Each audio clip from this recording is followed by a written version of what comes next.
सभी दर्शकों को Radhe Radhe. Welcome to my channel Sanatan Bhakti Parivar. आज मैं इस वीडियो में अपना खुद का ही प्रश्न महाराज जी से करने वाला हूँ। प्रश्न तो आए हुए हैं, लेकिन आज हम खुद का ही प्रश्न करने वाले हैं महाराज जी से। मेरा प्रश्न ये है कि भगवान अपवित्रता में भी हमको मिल सकते हैं क्या? आप कई मंचों पे कहते हो कि ऋषभ देव जी जो थे, जब उनको संन्यास उन्होंने ग्रहण कर लिया था, तब वो ऐसे ही जंगलों में पड़े रहते थे, ना नहाते थे ना धोते थे, मलमूत्र करके वहीं लेट जाते थे। तो क्या अपवित्रता में भी भगवान मिल सकते हैं? राधे राधे। आपका प्रश्न जो है बहुत ही गूढ़ है और बहुत बड़ा उत्तर उसका है, लेकिन मैं इतनी सूक्ष्मता से देने की कोशिश करूंगा। आपने कहा कि आप पवित्रता और स्वच्छता की आवश्यकता है। बिल्कुल है, क्योंकि जब तक पवित्रता और स्वच्छता नहीं होती तब तक हमारा अंतःकरण नहीं शुद्ध होता है, और भाव तब उत्पन्न होता है परमात्मा के प्रति जब हमारा अंतःकरण शुद्ध होता है। आपने कहा कि भगवान मिल सकते हैं क्या, तो उसका भी उत्तर ये है कि परमात्मा समरथ को नहीं दोष गुसाई, रवि पावक सुर सर की नाई। भगवान सामर्थ्यवान है, वो किसी पर भी अपनी कृपा कर सकते हैं। न जाने कौन से गुण पर दया निधि रीझ जाते हैं, ये उनकी इच्छा है। मैंने कल भी पिछले वीडियो में बताया था।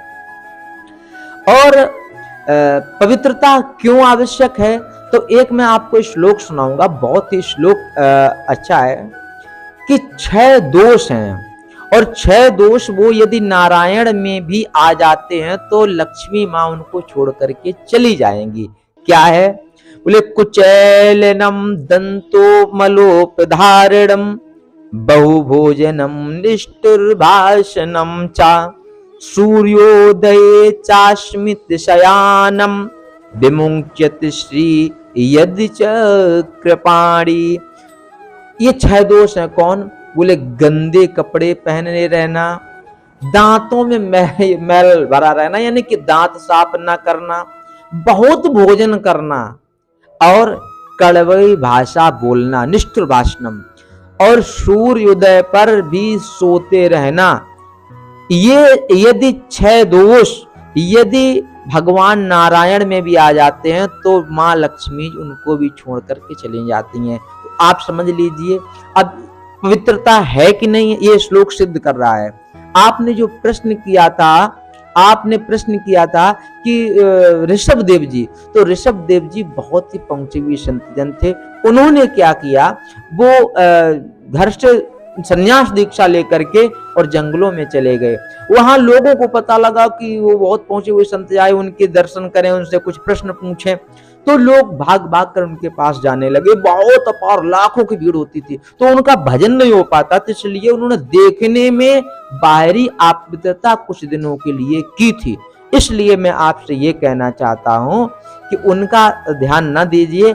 अगर आपको परमपिता परमात्मा को प्राप्त करना है तो उनको भाव से भजिएगा। स्वच्छता पवित्रता बहुत ही आवश्यक होती है। भगवान एक चौपाई और सुनाना चाहता हूँ। भगवान कहते हैं, सन्मुख होय जीव मोय जबहि, और जन्म कोट अगनाशहि तबहि। बोले जीव मेरे सन्मुख आ जाता है तो मैं सारे पापों को उसी क्षण, करोड़ों पापों को, करोड़ों जन्मों के पापों को उसी क्षण नष्ट कर देता हूं। और सामने जाएगा कब, भगवान के सम्मुख कब होगा, जब वो भाव सहित जो खोज ही प्राणी, तो जो भाव से करोगे भाव तब बनेगा जब स्वच्छता और पवित्रता होगी। इसलिए आशा है कि पवित्रता स्वच्छता हर सनातनी को रखना ही चाहिए। जय श्री राधे, जय श्री कृष्ण। तो बहुत बहुत धन्यवाद। आज मेरा हृदय गदगद हो गया, क्योंकि आज हमारे कई दिनों के प्रश्न चल रहे थे मन में, तो आज मेरे प्रश्न का समाधान हो गया। अगर आपको ये वीडियो अच्छी लगी हो तो इस वीडियो को लाइक, कमेंट, शेयर करना ना भूलें, और अगर आपको ऐसी वीडियो और चाहिए तो इस चैनल को सब्सक्राइब करें और बेल आइकन दबाना ना भूलें, जिससे कि आप सभी लोगों के पास सबसे पहले इस वीडियो का नोटिफिकेशन पहुंचे। राधे राधे।